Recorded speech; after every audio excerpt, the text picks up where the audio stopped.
Hello, and welcome to the Gooseboyz podcast. I'm Aaron Eads, and with me today, as usual... Sherwood James, my foot is asleep. Damn. So, this is the Gooseboyz podcast, where we watch a Goosebumps episode and read the book, and then discuss the differences therein. And today, we're talking about The Haunted Mask Part 2, which actually has an episode. The Haunted Mask Part 2? I am all out of it. The fuck are you Night of the smoking? Living Dummy Part 2. I've been up for a while. So, this one starts on Amy Kramer, and she's embarrassed of her family because they have this shitty Thursday night thing where... It's called family sharing night. It sounds... They all get up and share something. Fucking terrible. Well, I mean, it's like a generic family activity. My family... You know, when the family gets together and does something together. Alright, my family got together and watched West Coast Choppers and Ghost Hunters. That isn't just watching something on a screen. Like, everyone's interacting together and sharing, they're talking. I don't think that's... Never heard of this? I don't think that's a thing families do. Family sharing night, yeah. No. You know, to keep it interesting. That's not how it works. So, her older sister Amy, or not Amy's older sister Sarah. Amy's the main character, 12. Older sister Sarah at 14, and Jed, younger brother at 10. And out the gate, Jed is the most different part between episode and book on this one. He's a little asshole in the book. In the book, he's a little fucker who's constantly fucking shit up. In the episode, he's like a cool kid movie director. Well, is he really cool? I think they were going for cool because he always had sunglasses like propped up on his head, even at night, in their own home. And he always wore black and like director vest type things. I think they were going for like he's a cool filmmaker kid because at the beginning of the book, in his share, he just like he was sharing burps. Yeah, he didn't really share shit. He was like the lazy one of the family. Yeah, and the parents just gave him a pass because and then in the episode he used the video camera to film all of them at like intimate moments that are private. And then he's like making fun of him, like, oh, it looks like Dad's bald and Mom's not following her diet. They don't get into that so quick in the book. So no. They start on the sharing night.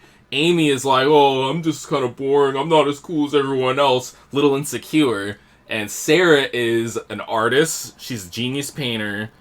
Already featured in an art museum, and she's like, she may be going to special art school. Yeah, and Amy just has nothing to share. Like, she has a seashell collection, but she's shown that multiple times. And she sells reggae music. She keeps trying to show her Bob Marley CDs, but her family hates it. They're low-key racist in the book. Oh, for sure. There's something, because they, like, refuse to listen to it. Cover their ears and, like, ah! Yeah, the whole family just... Like, it's not that bad. Anti-reggae. Even if their daughter is bringing it to them. So, yeah, Amy likes making up stories, though. Yeah, that's not in the episode. They just brush in the over book, that. she'll just, like, tell a little story or fairy tale she made up. Yeah, and that ties into where... here's a quick spoiler. This book is, like, almost identical to the first one in terms of structure. Kid gets Slappy, then they go to sleep, and then Slappy fucks shit up and they get blamed. They don't go to sleep and then Slappy fucks shit up. He starts fucking shit up, like, almost immediately. Sure, but, like, 90% of the book is them, like, in their bed waking up to discover Slappy is awake, or waking up in the morning to discover that Slappy has done some shit. Slappy does something, and then they keep him around. They don't investigate it. They keep using him as a puppet. They keep doing all sorts of shit. Yeah, Jed shares by whistling very loud with his fingers. Oh, I can't do that. Honestly, that's a fucking share and a half. Me neither. So then Amy gets up, and she's sharing Dennis, the dummy she's been practicing with for 1 week. Busted old thing. Its head falls off all the time. So you, like, can't keep the head on this thing. That's, like, a point they keep bringing up. She's also not very good at, like... Oh, yeah, she's also fucking terrible. Like... The first joke she tells is, like...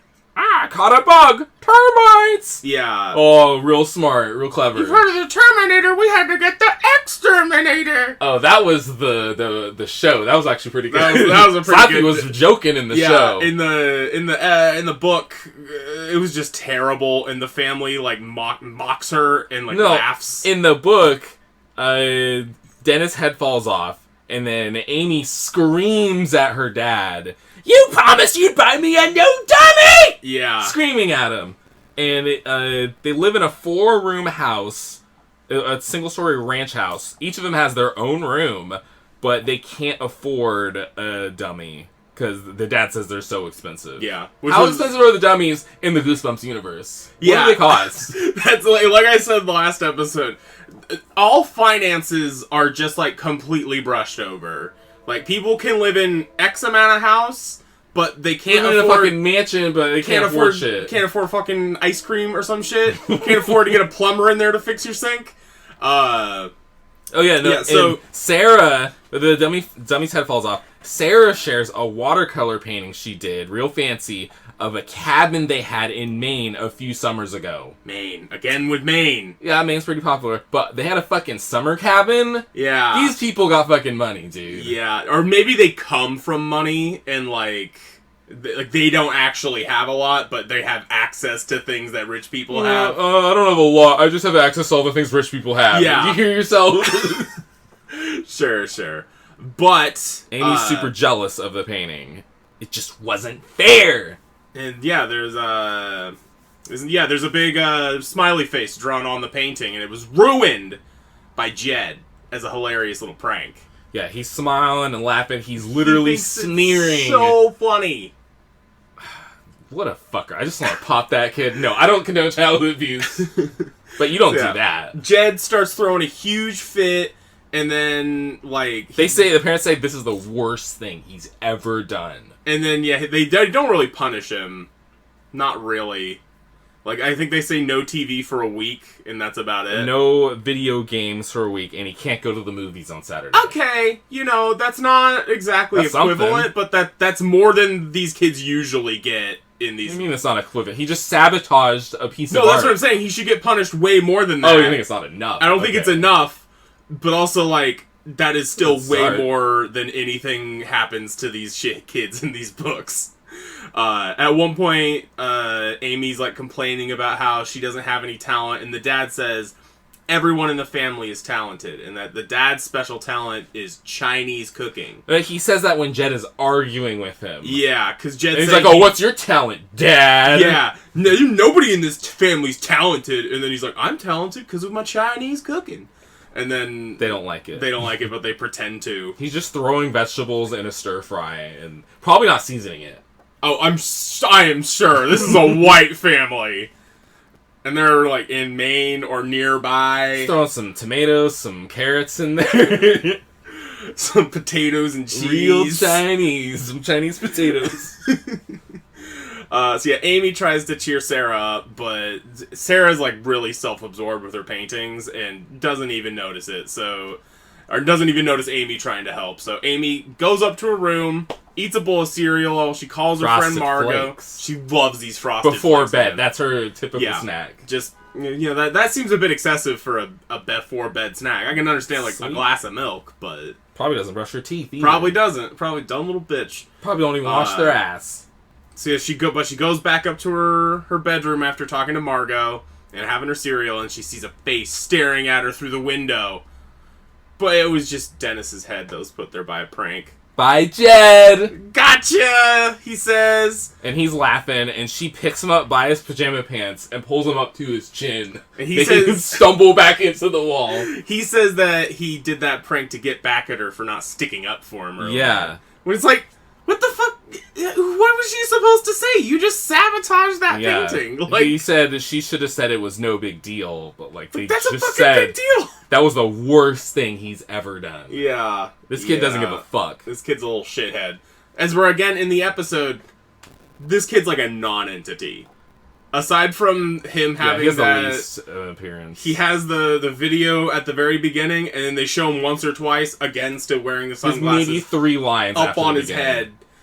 And yeah, but where he's like practically a main character. So he's like, "Oh, you didn't stick up for me," and she says that the other sister actually takes the work seriously, and then an evil smile spreads slowly over his freckled face. "Hope I didn't scare you too much, Amy."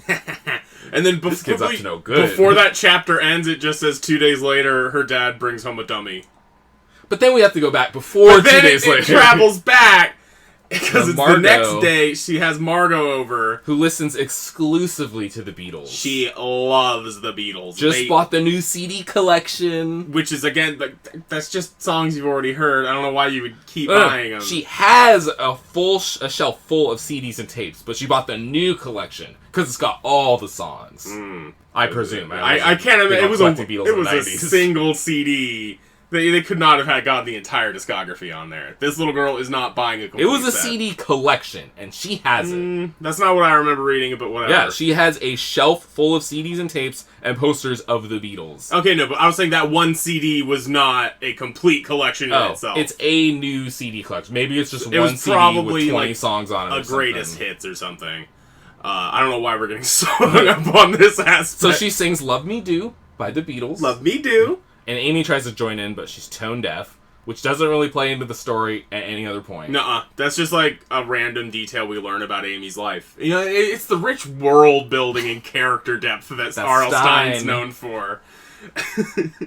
So yeah, the dad, Margot leaves. No, Margot doesn't leave. All right. She works in her dad's restaurant sometimes. Called The Party House. And she offers Amy a gig with Dennis, because word's out, Amy has a ventriloquist dummy. And again, that's where it again, very similar to the first book of kid has a dummy, kid works birthday parties to make money. Let me hire you. Yeah, apparently just having a dummy as a kid will get you work at birthday parties. Kids love ventriloquist dummies, if you hadn't noticed. Only in the 90s, never before or after that. So Margot offers her the job, but then they look at Dennis and he's fucking busted shit in the corner. He's busted to broken bits. Margot leaves, and then the dad immediately shows up with a brand new dummy! Yeah, happened at the end of the last chapter, but then again happens at, like, the halfway point of this one. They had to let the kids know that, whoa, the dummy's coming! And yeah, so Amy's, like, super excited and, like, puts her hand in there to like, really get a feel for him, and she feels something slimy. His brain! Ah! But it was actually just a rotten sandwich Rotten peanut butter and jelly sandwich. Had put up in there, and it messed up the whole thing. Moldy. Made a whole mess. Has wormholes in it, too. Yeah, so that thing been there for a while. I guess that's how somebody off-screen had defeated Slappy. They put a sandwich in his fucking head. That apparently will work. But then, yeah, she finds the slip of paper. No. First, the dad puts his hand in it, too, and he's like, oh, he pulls out the sandwich. Then he goes wash his hands. Then he comes back and is like, you know what? Maybe I should disinfect this dummy. Maybe. Why didn't you do that first? Yeah, you didn't even examine the dummy before you bought it? Spray it with a little bleach? You know, just a wet wipe? You didn't look into the hole before you put your hand in there? Yeah, you didn't even put your hand in there? No, he didn't test this dummy when he bought it. Like, he didn't see if it worked? He just saw on the shelf, was like, that one, I want it. So yeah, she finds the note and reads the words Carew, Maria, Donna, Loma, Malono, Carano. Carew, Marie, Donna, Loma, Malonu, Carano. And then she sees that Carano. There's 2 R's. Slappy winks at her. And his lips twitch and one eye winks. And she's immediately like, yo, this puppet fucking moved. And their dad's like, right. No, it didn't. Then he picks it up. He doesn't like practical jokes. I remember this part of the book, how it went. She was messing with him.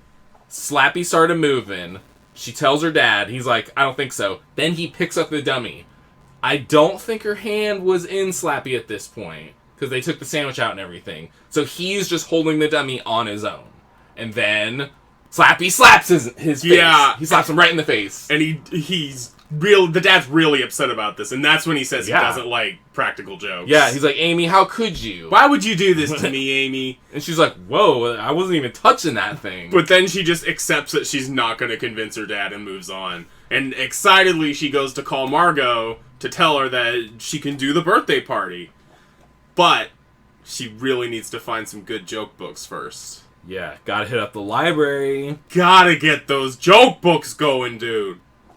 So yeah, she got a joke book. She's been practicing. She decides she's gonna test her act out on family sharing night.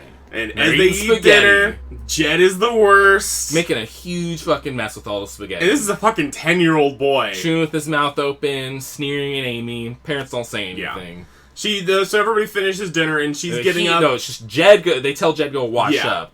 And then they're still in the kitchen, and she notices a dummy's crawling into the living room. Ah! It's Dennis! But it was actually Jed, who's... Jed wearing Dennis. Like, he was wearing a shirt, and then he had his head over the head hole. Again, the size of these dummies feels very inconsistent. Sometimes they're described as the size of a 10-year-old. Sometimes they're described as, 2 feet tall. Well, Amy's 12, and Jed's 10. So clearly he's, a couple feet shorter than her. Yeah. The size of a dummy.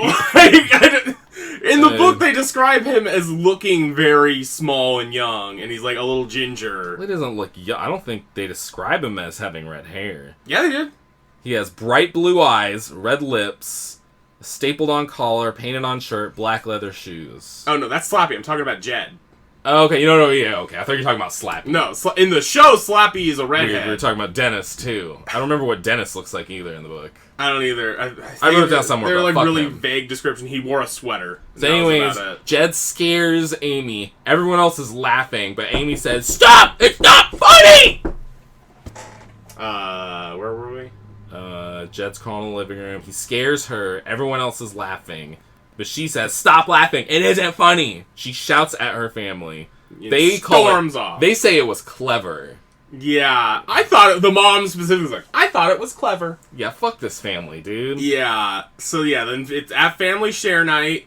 Their fat mom tells a story about how an even fatter woman went into the clothing store and ripped a bunch of clothes and then lied about it. And Amy's surprised because, quote, "Mom is pretty chubby, and she's very sensitive about it. About as sensitive as Dad is about being bald." Which is weird because the episode opens with Jed making fun of them for being fat and bald, and it's just fine. Oh, they cut right to it. But the parents in the show aren't really as concerned, or they're not super upset and angry about it. They're more like, "Hey, what are you doing?" Whereas the parents in the book are like, "What the fuck?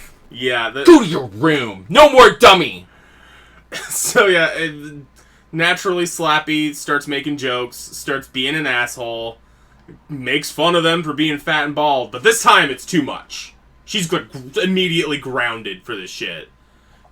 Well, Slappy's like, "Hey, don't break the sofa, fatso! Why don't you skip the french fries and have a salad for once? What's your problem, Baldy? Yeah. Is that your head, or are you hatching an ostrich egg on your neck?" These aren't, particularly clever. None of this is all that harsh. "Why don't you put an extra hole in your head and use it for a bowling ball?" Okay. There's already multiple holes in the head. "Did I mention you are all ugly?" I have that written down here somewhere. And the parents are super upset. Sarah doesn't like it. Jed is hysterical. He thinks it's funny. But again, I just really want to iron down, quote by Slappy, "Did I mention you are all ugly?" Just very flatly stated. Amy gets grounded, and she gets a bad report card, and she has to finish a book report before she can even practice with Slappy. But Jed keeps interrupting her to play the terrible NES game Battle Chess. Amy refuses on account of Jed always, quote-unquote, murdering her at Battle Chess. So she refuses to play Battle Chess and then goes into Sarah's room, once again without asking. And she borrows some markers so she can really make it up, snazzy up her little fucking project thing. So this is the logic of a 12-year-old girl, apparently, that she's gonna get markers to make the cover of her book report real fancy looking. Well, she was complaining about Jed going into both of their rooms earlier, and then she just goes into her sister's room to get these markers without asking. Yeah. So then Sarah comes home, and she notices that there's red shit all over the place. There's paint everywhere in her room. Is fucked up. They immediately say "Oh, Jed, what's going on here?" But he says, "I didn't do it. Amy went in her room." And they buy it. Yeah. They pivot right to Amy. Instantly believe that she was the one who did it. The original graffiti guy. So Amy throws a fucking fit, pretty rightfully so, and then runs to her room to see that Slappy has paint all over his shoes. Well, first, Slappy is sitting there, and he's facing the wrong way. And she says, did I turn him back around? Did I? No, you didn't! Like, how could you... There's so many suspicious little bits of Slappy moved. He fucking moved earlier. He moved now. Slapped your father. His, he like, she saw his eyes moving. Like, there's way too many bits going on throughout the book where it's like, nah, put that thing in a wood chipper. Yeah, so the parents don't believe her. They refuse to hear anything about it. And they're talking about how she brings up the paint on his shoes. They don't care about it. They don't want to hear it. The dad calls her a liar because she's always making up those stories. Always making up tall tales. And they're talking about how they're considering, like, counseling for her. And they ground her for another 2 weeks. Yeah, 2 weeks, no friends over, no mall, no trips anywhere. But they will allow her to perform at the birthday party. Oh, yes. That's she's already She already made an obligation for that. And she's allowed to use her phone, which she has in her room. Yeah. Well, she's not supposed to be using the phone that she has in her room. But it's in her room. They didn't take it from her. Yeah. So, yeah, she meets up with Margot, and she gets ushered, like, right in to start performing the moment she gets there. And these kids are fucking rowdy. They start screaming, and then she meets the birthday girl, and the birthday girl's like, nice to meet you, Slappy, you're funny. But then Slappy starts gripping her hand, and she starts screaming. He won't let go. And they like, try to play it off like, ha ha ha, okay, let's take that hand off now. All the adults are pretty reasonable in the book about this, of it's like, oh, clearly you couldn't control the hands of this. She got her hand caught on this. Amy is sitting here for like 3 minutes as this whole scene is going on, with Slappy on her lap or whatever, hand in his back, and he's just like grabbing the girl's hand. The girl says, let go, let go. The girl starts crying. Slappy and then opens his mouth and starts howling with laughter. Then, like, after all the kids in the room are scared and the girl is crying, Amy removes her hand from Slappy's back and then tries to do something. And then Slappy tilts his head back and lets out a long, evil laugh. So, like, she took her hands out. Has both her hands on Slappy's fingers, trying to take them off. She can't open them up, and Slappy starts laughing. Clearly, as a third-party observer, I would be suspicious. Yeah. But nobody's suspicious of anything. They just like, you should get out of here. And she runs the fuck home crying. Which makes me question how far away this place was. It's a small town. Small town. It's always a small town. So yeah, she took the bus. Sarah, her sister, calls her weird for being a weirdo. And then her mom is like, oh, what's happened? What's going on? So she tells her the whole story, and guess what? Doesn't believe her. Doesn't believe a thing. Oh, well, the girl just got her hand caught on the hand. So yeah, Amy talks to Margot on the phone. Well, before that, she hears a sigh from the closet. But it must have been her imagination. Must have just been her imagination. She's like eating up the gaslighting her mom is giving her. Yeah. So yeah, Amy talks to Margot a bit. They say, it's not a big deal. And Amy just goes to bed sad. Well, Margot says her dad is willing to give her and Slappy another chance with older children. Because maybe it was that the children were too young. Maybe that was the problem. That might have been it. That might have been the issue. So yeah, Amy wakes up the next morning to the whole family screaming in fury about how all over Sarah's walls, in bright red paint, Amy, Amy, Amy, Amy is written. She says it wasn't her, it was Slappy. No one believes her. And then she runs back to the closet that she noticed was cracked when she woke up. She's also like, she's safe that Slappy was in there, which she didn't lock. They didn't say that she locked the closet door. We don't even know that it has a lock on it at this point. So she runs back, and Slappy's holding a paintbrush. And even Jed is like, this is stupid. Yeah. Like, who would believe that? This is dumb. Like, this was a terrible plan on Amy's part. It wasn't a plan, really. That was more of like an instant reaction. Like, I'm going to go see if he has the evidence, because she saw the paint on him earlier. But, I would just assume, like, you put that in his hand 3 seconds before I walked in. So the family just, like, I don't get it. And they just leave her there, punished further. And then she, like, starts shaking Slappy and screaming at him, why are you ruining my life? Admit it! Admit that you did it! And then he's just like, hee. And so Amy's grounded and talking to Margot about how she's done with ventriloquism. Her mom wants to talk to Amy, but she won't. She just can't until they accept that Slappy is a living evil dummy. She won't let Amy out of her room until she tells the truth. But she's still allowed to use the phone. She's not allowed to use the phone. She is allowed to use the phone. No, she just has the phone in her room. They never mention anything about her not being allowed to use the phone. I don't recall that. Was an explicit line when she was, like, first grounded and talking to Margot. She said, like, oh, I'm not supposed to be on my phone, but if my mom catches me, I'll have to hang up. I don't remember that. That was a whole exchange. That was part of that phone And then her call. mom walked up, like, right after. No, her mom just called out to her and she said, I gotta go.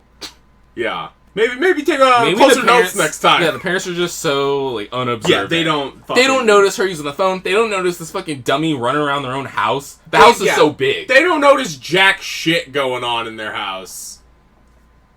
So yeah, she just decides to go to bed early and try and trap Slappy. Well, she's allowed out for dinner, but, like, everyone else is acting normal, but no one's talking to her or looking at her. So yeah, she's completely shunned by the family, and then she hatches a plan to stay up all night to catch him. But then she falls asleep immediately. But she's woken up by mysterious sounds in her room. It's just Jed. This is Jed sneaking through. He thinks Amy called him in there, but she was asleep, so they just chalk it up to confusion and go back to bed. Yeah, they're both confused from being sleepy. And I would investigate, like, oh, you thought I called you in here? I wonder how you could have thought, oh, maybe it's that motherfucker over there. The only other thing in here that I know can speak. Nah, I'm just gonna go back to bed. And Jed's room is right next to her room. It's her room, the closet, and then Jed on the other side. Yeah. So Amy, but two and two together, resists sleep and sees Slappy leave her closet in the middle of the night. She does a stealth, like, following him mission, follows him all the way into Sarah's room where he's about to destroy her mural. She walks in and he's holding the paintbrush up to her mural, like, right before he's about to do it. So she fucking tackles his ass. Nobody believes it was her, or about any of this shit. No, they do believe it was her. She has an appointment with a psychiatrist, though. Yeah. So, yeah, she... No, she... Okay, she tackled Slappy and grabs the brush. At that point, Sarah turns on the light and... calls everybody into the room. Yeah, it's Amy standing there with a wet paintbrush, so she calls her parents in. Nobody believes her, and then the mom signs her up for counseling on Wednesday. And this is, like... Thursday, Friday night? It's unclear how much time is passing, because sometimes days. It'll be weeks and days that just go by. But Amy says, like, I have until Wednesday to prove my innocence. So there's a countdown to you're gonna see a fucking counselor. But then, like, in that chapter, she just decides to throw Slappy away into a storm drain. Doesn't work. Okay, Margot calls her, and she's like, hey, we still got that gig. She's really pressuring her to take this gig, even after what happened before. Yeah. But... people gotta get their ventriloquism! I wonder if Margot actually saw what happened. But in the show, Margot came over in her first appearance, had her little sister... who went into the closet and got her hand grabbed by Slappy. Yeah, she pulled Slappy out of his case and started using him. Because she heard him say he can't breathe. And this is something that... off screen. Just fucking annoys the shit out of me in general, is... Amy reacts with, like, yo, don't go fucking with my clearly antique ventriloquist dummy. And then Margot is just like, she's not gonna hurt him. It's like, yeah, she very easily could. He's a fucking, like... he's... like, I'm all out of source today. He's clearly a fragile fucking dummy. This child should not be playing with it. And then, in the reality of the situation, he's an evil dummy. So also, she should extra not be playing with it. Before that, Margot, in the show, at this point, Margot has her little sister with Amy in her room. And Sarah comes in and is like, oh, don't be wearing my clothes. Stay out of my room. Stay out of my life. Yeah, that was a great line. Pretty dramatic. And then Slappy speaks off screen to the sister, and then he grabs her hand. In the show, the mom shows up while this is happening, and Slappy says, uh-oh, and drops her hand. So it's like, Amy looks suspicious, and then she gets grounded there. Yeah. So then Margot says, no, never speak to me again. Yeah, so at this point in the book, Amy... is deciding she's gonna get rid of Slappy, and she runs up to her closet and opens the door. But Slappy steps out dramatically and says, We need to have a talk. He opens the door and comes out and says, Amy, you are now my slave. Typical Slappy fare, typical living dummy, looking to make slaves. You read the ancient words that bring me to life, and now you will serve me. You will do everything I ask. Very interesting difference between Slappy and Mr. Wood is that Slappy does not have powers. He doesn't say he has powers. He's clearly doing something. Slappy has powers, but he's not like... He doesn't brag about it. He doesn't need to tell you repeatedly. They both say slave. Like, in the books, you're going to be my slave. They're in looking the show, he Slappy did say slave says... once. Did he? Yes. He said it one time. I think that was about as much as they could get away with. He mostly said, you belong to me. Your family's mine. He said, I'm gonna make you my slave. But only the one time. In the book, that's his catchphrase. Yeah, so he's talking about slaves every 2 seconds. He walks out, calling her slave, grabs her by the arm, and threatens to destroy everything. Destroy more stuff if she doesn't submit. And so she judo throws him onto the ground. But then he beats her off, and then she has to, like... He gets up faster than she could believe. Yeah. Like, she knocks him on the ground, which... Yeah, if you're fighting a human-shaped entity, you throw them on the ground, and then they're just, boom, they're up instantly. But then, like, as he's beating her up, she realizes, oh, he's just a dummy. I can just beat him up. And then she does, and throws him in the closet, no effort. Not that fast, because he fucking, gets her right in the forehead, stuns her for a second. And she has to fighting spirit, get herself back up in the fight. And then just throws him right in the closet in 2 seconds. She grabs him and then slams his head, but nothing happens, and then throws him in the closet. So then she realizes that the closet door's not going to hold him, so she has to... because he's kicking and screaming, and... There's literally... Did you read this book? There's literally a line that she says, the door will not hold him. Yes! I don't remember the door breaking. Doesn't matter. He breaks it down. He literally breaks the door down. He's threatening to break down the door, but nobody hears this because the parents are on the opposite side of the house. But then she gets Sarah. She goes over there to talk to her. Then they hear a slamming sound as they realize Slappy has broken the door down. No. So here's what happens. Amy goes to Sarah, who's still awake, doing something with her paints or whatever, and Amy's trying to talk to her. Sarah admits that she originally saw Slappy paint Amy on her room. She saw it and then turned on the light. But she didn't want to believe it, and she was also kind of jealous of Amy. Yeah, and her reasoning for not telling her was that she was too scared. Yeah, which is like, okay, you're scared, sure. You let everyone pin the blame on Amy, and the parents are gaslighting her. And, well, they have a little heart-to-heart. And they realize, we were both jealous of each other. Sarah was jealous because Amy for being so relaxed and funny. So it's like, she was interesting the whole time. And then Slappy kicks the door open and declares victory. They hug, and then they're like, okay, let's go back to my room to beat Slappy. Then they get back in there. Then Slappy jumps out of the door. He kicks the door down. Kicks the door open, whatever. Interesting timing that they managed to have that whole scene at the other end of the house. They could have just come back and got him. So yeah, they defeat him like pretty instantly. He jumps out and says, "Guess what, slaves? Slappy wins!" Yeah, he declares victory, and then like 1 sentence later, he is defeated and his arms are tied up and his legs are tied.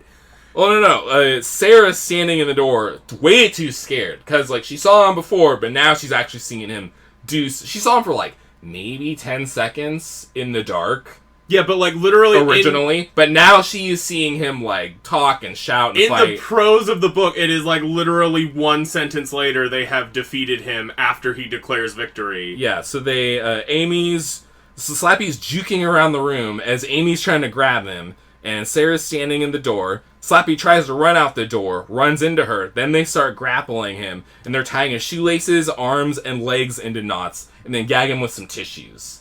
So once they got together, they really teamed up on him. Yeah, they took him down in seconds and decided that they're just going to throw him away. They're going to take him a few blocks and put him in the trash somewhere. But then a terrible plan. They randomly stumble upon a storm drain a couple blocks away and just go back home, go to bed. Throw his ass right in there. Next morning, Slappy's back at the breakfast table. Again! Yeah. Same fucking thing that happened in the first one. Jed says, "What's he doing here?" And they look over and Slappy's in the chair.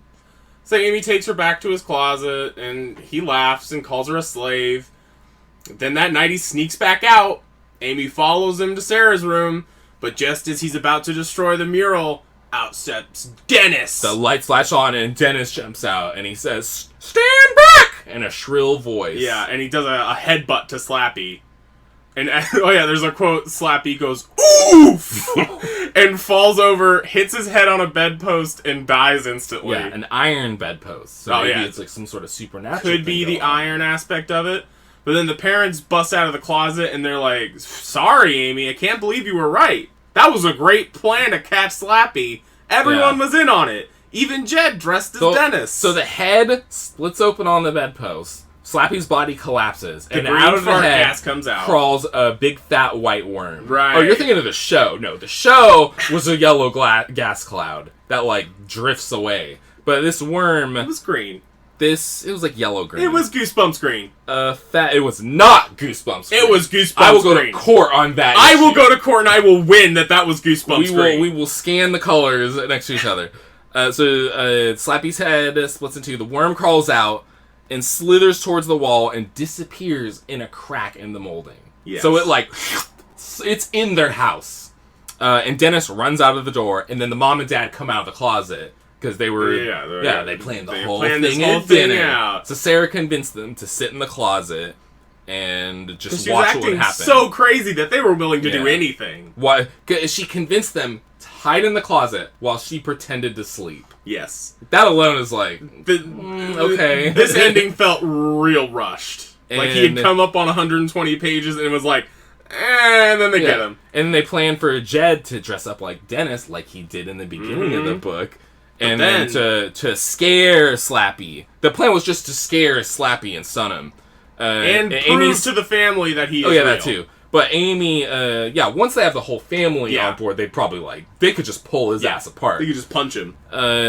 Amy's surprised how well it went for Jed. So they go back to Jed's room, and he's asleep. He never woke up. So then Amy asked herself, then who fought Slappy? Who fought Slappy? And that's the end of the book. That's it. Yeah. That's it. Who fought Slappy? So in the show, Sarah walks in as... It's basically like Slappy jumps out and he's like, you're mine now. And then Sarah walks in immediately and is like, whoa, Slappy's alive? Yeah.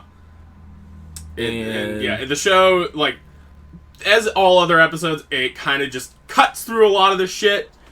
But also... Slappy's way more funny. He says things more. He sounds like a gangster.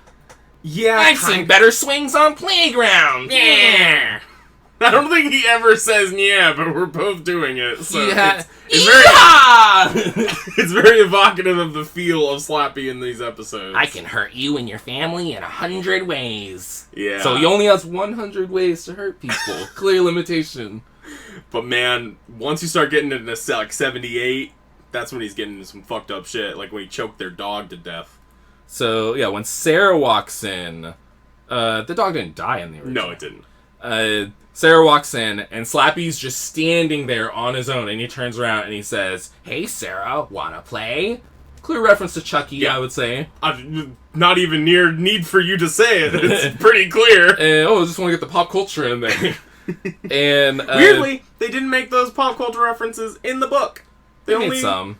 But they didn't make the Chucky one. They didn't make like an overt Chucky reference in this one. So Slappy kind of runs out. They don't really like Amy dumps Slappy in the sewer on her own in the show. Yeah. At an earlier point, and then he just shows back up. Oh yeah, the footprints. He leaves muddy footprints that are like, oh, Jed was walking in here. And they look not like with those footprints. Perfectly painted on, leading directly. They were stamping those out. Fresh mud each step as they led directly back to her closet. So then Sarah sees Slappy, they run out, he runs out, and they're following him, and they're like looking for him in the house. And I just noticed it looked like the older sister, Sarah, she clearly dressed herself. Whereas Amy... she was wearing, like, really baggy overalls and a weird colored shirt. So it's like Amy was dressed by what her parents just bought at the store. Yeah, I didn't pay attention to what they were wearing. Yeah, she looked like shit, Amy. Yeah. Well, the fashion in these shows is... it was the mid-90s, yeah. Mid-90s Canadian. Overalls. Like... I'm sorry! Oh, what a booty! I was just boring it! Yeah. So they have a quick fight with Slappy, and he's like, "From now on, this family belongs to me." Then he gets tackled by a mysterious figure they assume is Jed. Turns out it's Dennis in the show. They walk into the next room and Dennis is just standing on the table. Yeah, talking in a literal goofy voice. You're skipping it. They beat Slappy. His head blows up on. The yellow smoke comes out. It's the Goosebumps green. It's a fucking yellow cloud of gas. It's the Goosebumps green smoke. And you get your eyes checked. Specifically, not Goosebumps green. It is Goosebumps green. I'm gonna post a picture. And I would give you thinking like, oh, maybe it's green or yellow. Goosebumps green. No fucking way. It's definitely not yellow. It is definitely not yellow. You need some fucking glasses, dude. I need glasses, but you need color correction if you think that was yellow. So they beat Slappy, and then the parents come around the corner, and they're like, whoa, what's going on out here? They didn't see anything here. So at this point, Sarah's like, oh, no, it was real. She was telling the truth the whole time. And, like, the parents could go on thinking, like, both our kids are liars. Both the girls are liars now. But then they say, like, oh, yeah, when Jed walks in, they're like, oh, if it wasn't you, who was it? And then they turn around and Slappy's standing there. Not Slappy. Dennis. Dennis is standing there on the coffee table. Glad to be part of the family again. Literal goofy voice for some reason. Straight up goofy. So yeah, that's the end of both. I kind of hated it. I didn't really like this one. I actually liked the episode because like they took the key points of the book and just got right to it. The episode was a serviceable version of both the first and the second story, because the second story is pretty much the same as the first one. Oh, in terms of structure? In terms of, like, actually what happens in the story, and, like, the characters getting gaslit in the same way. They clearly didn't have the budget to do anything with, like, more than 5 people on the screen. Well, it's Goosebumps. They can't afford actors. In the book, the dad sharing with his guitar was he'd sing songs from the 60s, and like they were supposed to have a message, but they didn't quite get it.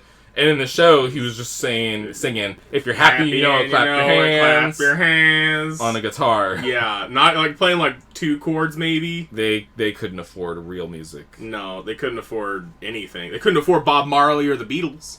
So a little trivia on the actors in the show. Amy was played by Maggie Castle, who you might know as Molly McDonald from Arthur. No, it was just canceled. Yes, the recently canceled Arthur.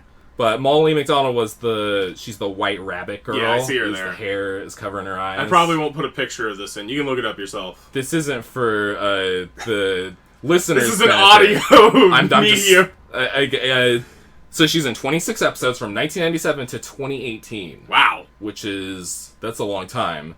And her sister Sarah was played by Katerina Scorsoni, who played Dr. Amelia Shepard in Private Practice and Grey's Anatomy. Never seen it. Never seen any of those Didn't shows. know that was a shared universe. Yeah. And Slappy, he was voiced by Ron Stefaniak, who was Slappy in that episode and Bride of the Living Dummy, and no other Slappies. But he was a creatures creator for almost all the episodes. And he works in special effects and animatronics. And he also worked on The Love Guru and Harold and Kumar, specifically for animatronics. What were the animatronics? Exactly, I don't know. Was it the second one where they like run into the Cyclops? No, it's the first one. The first Harold and Kumar.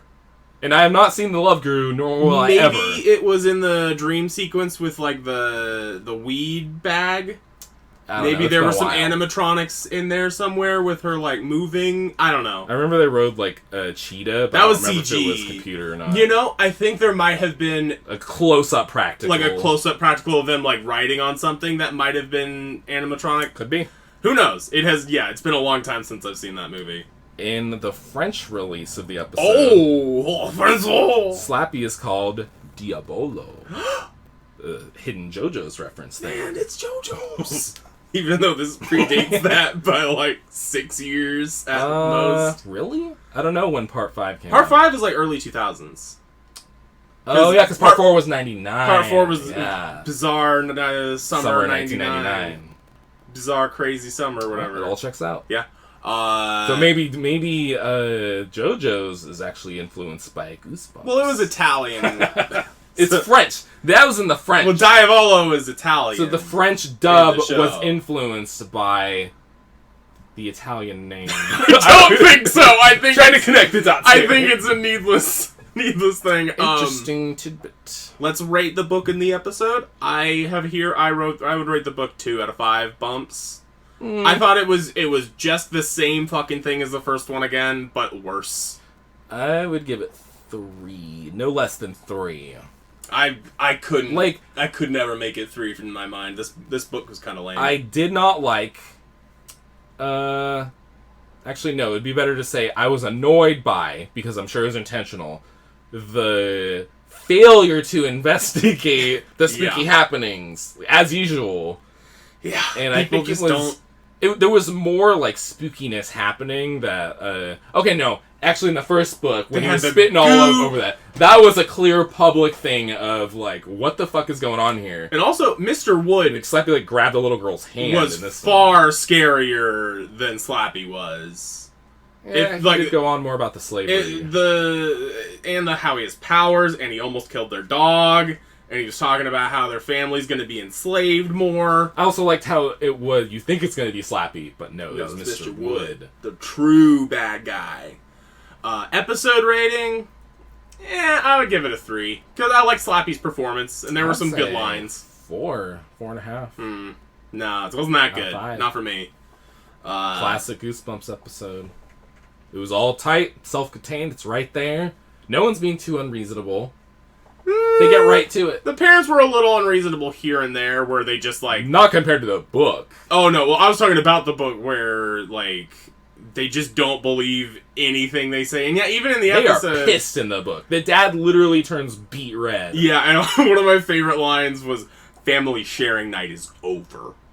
I'm just like, I probably read it way more serious than it was intended to be, but just like... They were very serious he was about those furious jokes. In just the way that was written of, it's over. Hey, Baldy, why don't you make your head a bowling ball? Wow, this is just unacceptable. Leave me and your mother alone. That's not funny.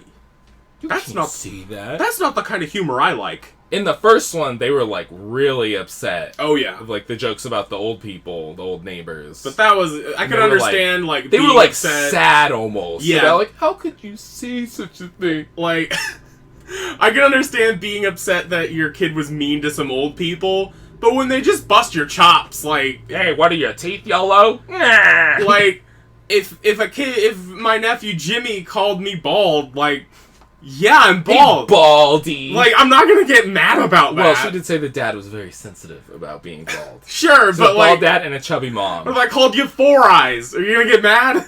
That's not technically true. I only have 2 eyes. It's merely an illusion from the refraction from my lenses. Shit, what are the other okay, we gotta name the episode. What do you mean name the episode? Because remember we put boys in there somewhere. Oh, Night of the Living Dummy 2. In the first one I just went Night of the Living Boys, and then in the description said we go for the easy title sometimes, because it's right there. Boys of the Living Dummy 2. No. NightBoyz, the Living Dummy 2. NightBoyz! That's us. Alright, what's the next segment on here? Emails. Oh, you got some? We don't have any emails because we forgot to give out the email last time. It is gooseboyspodcast@gmail.com. Let me double check that. What? You're gonna give out an email, then check after?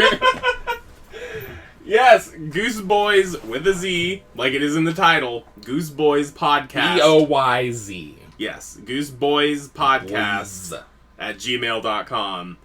Email us literally fucking anything. Yeah, you got questions about Stein? We'll answer them. You got questions about Scott Steiner? I could answer some of those. Frankenstein? Sure, Frankensteiner? A classic Frankenstein? Move.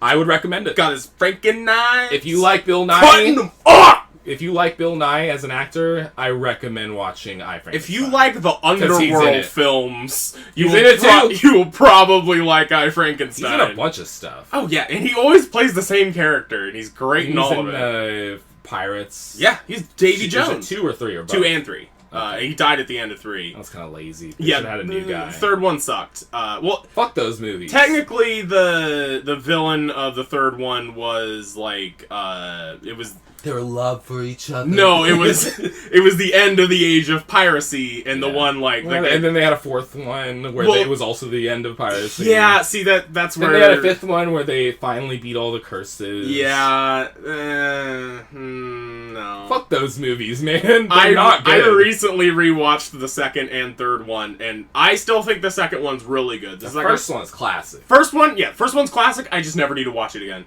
I played that Kingdom Hearts level. I know. I've done that story plenty of times. But the second one, I love everything to do with the boat, the Davy Jones ship. Which boat? The Black Pearl? Or not the Black Pearl. The sea boat. The Dutchman. The Flying Dutchman, that's it. Yeah, I love everything to do with the aesthetic of that. Yeah, and they were like fish guys. Kraken. I love me some fishmen. And they were really cool looking fishmen. But what about Johnny Depp running through some sort of desert? Doesn't that speak to your heart? What about Johnny Depp playing the 50 Johnny Depps on a boat, talking to Johnny Depp? The Pirate Cinematic Universe? Do you like a lot of money. Do you like a very long sequence set in like the Chinese place, so they could appeal to China? No, I don't remember that at all. That's like the first 45 China part. There was like 45 minutes of that movie at the very beginning where they're trying to break into some Chinese pirate lord's castle.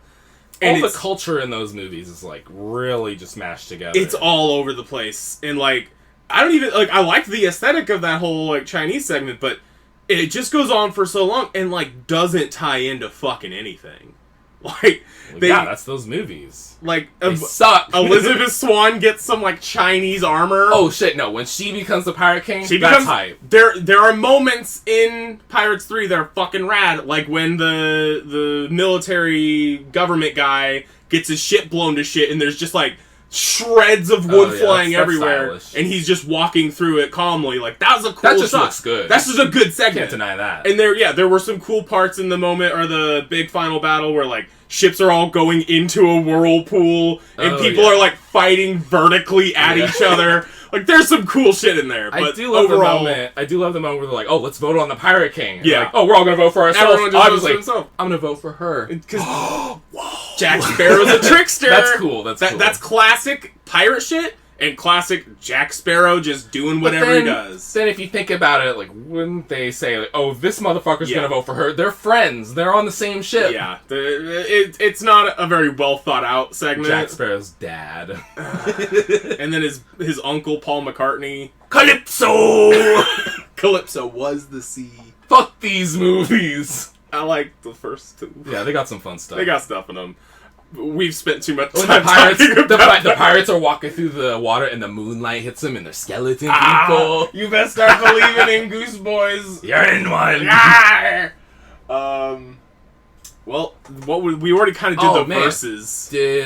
Last time we already mentioned it's the same fucking story. It's Chucky. He's gonna fight Chucky. No. This time it's fighting someone else. Leprechaun. I was gonna say the puppets from the Puppet Master. From Puppet Master? Yeah. I feel like they could take Andre Toulon and his puppets versus Slappy. Andre Toulon's taking that. Nope, I made a mistake. Because Slappy will enslave the puppets to work for him. Alright, but the question is, when has Slappy ever effectively taken a slave? Not against human children, but these puppets, the whole point of the puppets in like half of the movies is that they're doing the bidding of some asshole. So I think that will be a better versus for when we get to like Night of the Living Dummy 3, or maybe it's 4. It's the one with Hayden Christensen. Rise of the Living Dummy. That's 3, and then there's another one where he has like a bunch of puppets as his mooks, and that's the one with Hayden Christensen. Oh, the episode? Yes. I don't know if there's a book for that one, but okay, you know what? I got it. Slappy versus Chucky from the reboot. Oh, fucking Slappy. Yeah, where he's digital. Yeah, Chucky wasn't even, like, actually evil in that. He was just, like, programmed wrong. No. He's programmed by a suicidal magic man, and then lightning discussion crashed. About, like, is it a consciousness? Man, or fuck is that movie. That movie machine sucked. Learning. That was an entertaining film. And Aubrey Plaza was super hot in it. And honestly, that goes without saying. I don't think that movie was that entertaining. I think that movie was It was alright. I thought it was, like, mid. And honestly, you hated most of the Chucky movies, so how would you rate it against all the Chucky movies? Here's the harsh reality of the Chucky movies, and that they're fucking terrible. They're awful. The first one's actually pretty good. First one's solid. It's so old at this point. It's hard to see. Yeah, and it has like a... It's just a good, solid, like, crime feel to it on top of Whoa. Define crime. What do you mean? Like, there's the whole criminal investigation into Charles Lee Ray. Oh, because he's a killer. And then, like, they're finding out, it's like, oh, shit, he did voodoo magic to put his soul into a doll and is hiding out, like, with this kid. Yeah, that was pretty good how that was a good... like, oh, the threat's real and the kid believes it, but no one else does kind of situation. But then every other movie after that's just... Chucky's gonna kill a bunch of people and say fuck and bitch. And... 'Cause it's funny! That's Chucky, the killer doll! And yeah, obviously... I got a date with a 5-year-old. Brad Dourif is a fucking treasure. He'll fucking kill you! Fucking bitch! And yeah, he's great whenever he plays that character. And I think that was honestly what was really missing from the Mark Hamill one. Oh my god. Mark Hamill didn't really bring it. Two of my favorite Brad Dourif roles, aside from Chucky, is Wormtongue, whatever, from Lord of the Rings. The guy who is trying to, like, talk shit to the king or whatever. And the buddy from Blue Velvet. And, the murderer from Star Trek Voyager, who's one of the empath alien races, but he liked killing people. I think that's funny. He had, like, big black eyes. The first one we both say is Wormtongue, then you go Star Trek and I go Blue Velvet, when he was, Dennis Hopper's, like, sidekick buddy, and, like, I don't know if he had a line outside of pulling out a switchblade and going, I don't remember him in that. Yeah, he was just, like, a side gangster character, and that's all he did. He pulled out a knife and laughed. Well, in Star Trek... Sorry, I just have to get into this for a second. He was the Betazoids. Deanna Troi, she's one of them. They're, like, empathic. They can detect life force, like, thought patterns. Don't think about it. From orbit on a planet. Yeah, don't think about it. Look at a planet, there's someone down there. Then sometimes they're just not on the ship, I guess. This guy is on the Voyager, which is, like, in another part of the galaxy, and he killed one of their own crew members, so, like, obviously they had to lock him up, and he, like, can't leave his room, and then he works with Tuvok, the Vulcan security officer, and they do a mind meld, so, like, you know, they can kind of understand what's going on in there. And then he fuses and becomes Tuvix. And then Tuvok is like, whoa, these murderous intent, I can kind of feel it. And then the killer guy is like, you know, he's trying to come back from being a murderer. Brad Dourif, the murderer. Yes. He plays a good murderer. And then he always does. They're working together. The ship gets taken over. Everyone is put off the ship except for him because he escapes. And then he works with a holographic doctor to retake control of the ship and ends up sacrificing his life. But he, like, kills a bunch of these guys. And it's like, oh, I don't want to kill. You have to save the ship. And really good episode. Great actor. So to sum it up, Brad Dourif would destroy Slappy! Yeah. I'll fucking kill you, Slappy! You fucking bitch! Yeah, I think that's... Oh, and we gotta make up a sequel. But there's so many sequels to Slappy, what more can you do? Slappy gets a timeshare, and, like, it's a really bad investment. Okay, wait. The sequel to Chucky, Bride of Chucky, Slappy shows up and cucks Chucky. Cucky? Yeah. Puts a seed in his bride. And then he gives seed her... of Slappy. gives her a golden shower and says, "You're Charles P. Ray!" Shoves a moldy sandwich up Chucky's ass. Okay. Okay, that's it.